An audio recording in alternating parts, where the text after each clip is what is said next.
हम अपनी हाथ की लिखाई किस तरह इम्प्रूव कर सकते हैं। तो पहली बुनियादी शक्ल, 2 लाइनों का मिड और उसका हाफ लिया। मिड से नीचे की तरफ सीधी लाइन अलिफ को शो कर रही है। अब इसके बाद हमने बोट शेप देखी थी, जो अलिफ का भी मिड था। यह दूसरी बुनियादी शक्ल थी। इसके साथ आएगी तीसरी जो बुनियादी शक्ल थी, वो है मून शेप। अब ये 3 बुनियादी अशकाल की हम प्रैक्टिस कर चुके थे गुज़श्ता लेक्चर्स के अंदर। आज हमने प्रैक्टिस करनी है जो चौथी बुनियादी शक्ल है, जिसको रे कहेंगे। तो इस बुनियादी शक्ल की हमने प्रैक्टिस करनी है। तो मून शेप को आपने बार बार लिखना है। अब अलिफ का मिड लिया था बोट शेप के लिए।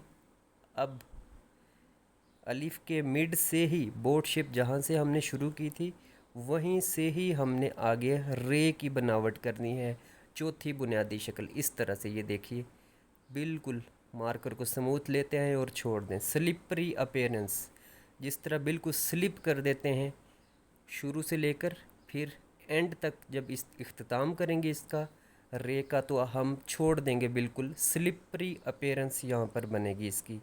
तो ये अलिफ का भी मिड है, यानी कि इसका जो साइज़ है वो बोट शेप के बराबर है। बोट शेप से ही शुरू होगा इसका साइज़ भी।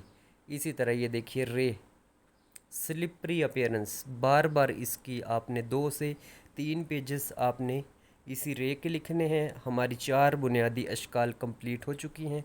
अगले लेक्चर्स के अंदर हमने इन्हीं 4 बुनियादी अशकाल को इस्तेमाल करते हुए पूरे के पूरे हरूफ तहज्जी सारे के सारे इन्हीं बुनियादी अशकाल को इस्तेमाल करके हमने बनाने हैं।